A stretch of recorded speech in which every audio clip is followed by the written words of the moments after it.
உங்கள் ஆலோசனைகள் நிறைவேறும். இதுவரைக்கும் நீங்கள் சொன்ன ஆலோசனையை யார் ஏற்றுக்கொள்ளலையோ, உங்கள் ஆலோசனையின்படி மற்றவங்க நடக்கலையா, கவலைப்படாதீங்க. ஆனால் ஆண்டவர் சொல்கிறார், உங்களுடைய ஆலோசனையை கர்த்தர் நிறைவேற்றுவார்.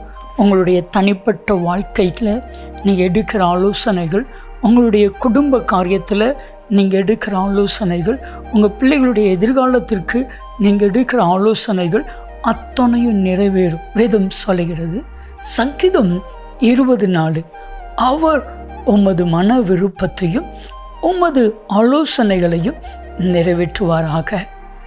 ஆண்டவர் மாத்திரம்தான் உங்களுடைய ஆலோசனையை மதிக்கிற தேவன். உங்களுடைய ஆலோசனையின்படியே உங்கள் குடும்பத்தை, உங்களுடைய எதிர்காலத்தை, உங்களுடைய பிள்ளைகளுடைய வாழ்க்கையை கர்த்தர் நன்மையாக நடத்துவார். உங்கள் ஆலோசனைகள் நிறைவேறும்.